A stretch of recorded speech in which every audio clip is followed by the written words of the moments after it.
नमस्कार, आपसे मेरा नाम है अशोक यादव एडवोकेट और मैं आप सभी के लिए लीगल एडवाइस और वीडियोस अपलोड करता हूं जो कि आप सब लोग लाइक करते हैं, पसंद करते हैं, शेयर करते हैं और सब्सक्राइब भी करते हैं। अब तक नहीं किया तुरंत करिएगा, दूसरे लोगों तक भी जानकारी को जरूर शेयर करिएगा।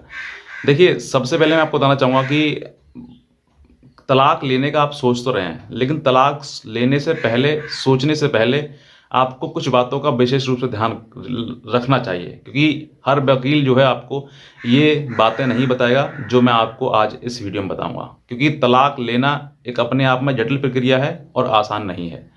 तलाक जो है रिश्तों को, दो परिवारों को बिल्कुल अलग कर देता है और उसके बाद आप सेपरेट जीवन जीवन जीना शुरू कर देते हैं। जो रिश्ते ऊपर से बनाए हुए हों या फिर नीचे बनाए गए हों, लेकिन वो रिश्ते जो है वो अगर तलाक का आप केस डालते हैं तो टूटने की कगार पर आ जाते हैं। और टूटने की एक प्रक्रिया है तलाक, यानी कि दो रिश्ते ख़त्म करने की। बहरहाल बात करते हैं कि अगर आप तलाक का केस डालते हैं, तलाक आप लेना चाहते हैं, तो आपको कितना पैसा देना पड़ेगा।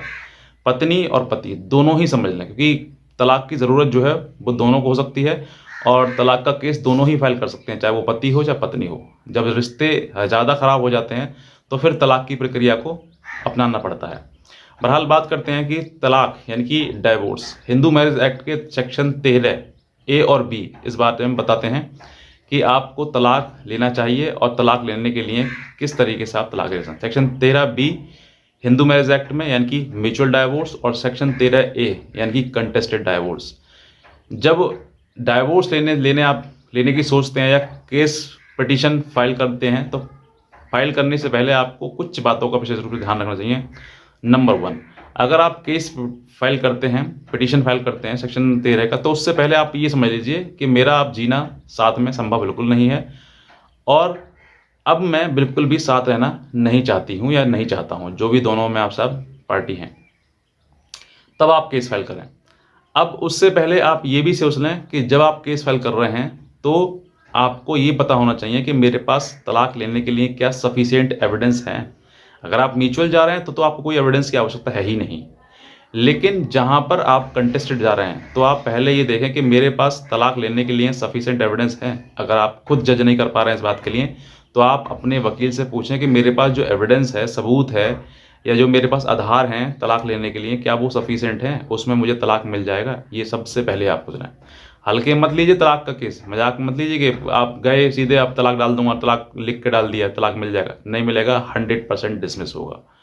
बस तीसरा आपको ये ध्यान रखना है कि जब आप तलाक का केस लड़ेंगे, यानी कि during pendency of the divorce case, उस केस के दौरान जैसे ही आप केस फाइल करेंगे, पति हो या पत्नी हो जिसने डाला है केस, उसके खिलाफ दूसरी पार्टी, दूसरा पक्ष जो है वो section 24 HMA Hindu marriage act के तहत एक एप्लीकेशन लेकर आएगा और उस एप्लीकेशन को जो लेकर आएगा उसको कोर्ट डिसाइड करेगा। तो आप पर वो मेंटेनेंस, यानी कि वो पेंडलाइट मेंटेनेंस बोलते हैं इसके लिए, मतलब जब तक ये सेक्शन 13 का केस चलता है तब तक आपको उस दौरान उसका खर्चा आपको देना पड़ेगा।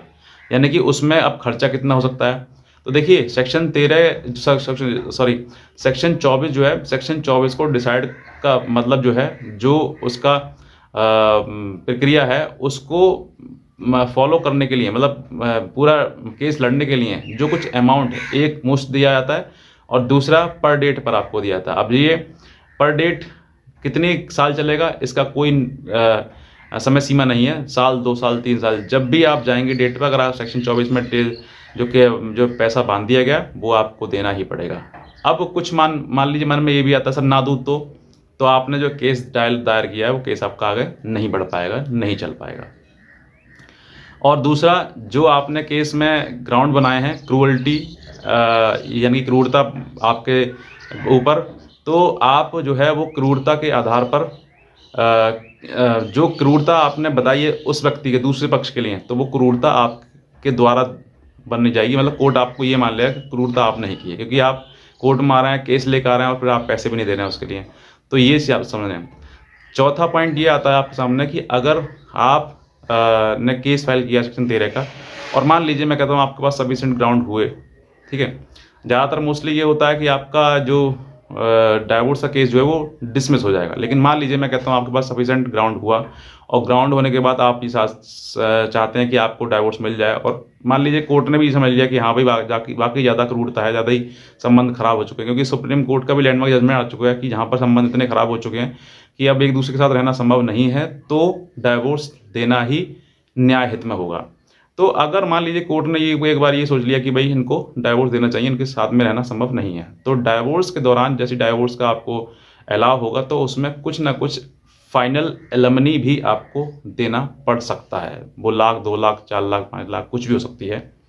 वो एक फाइनल आपको एक एक एलमनी होगी। एलमनी मतलब वो पैसा जो कि आपको तलाक के दौरान जो है, तलाक होते ही आपको देना पड़ेगा, तभी वो तलाक माना जाएगा, अदरवाइज वो तलाक नहीं माना जाएगा।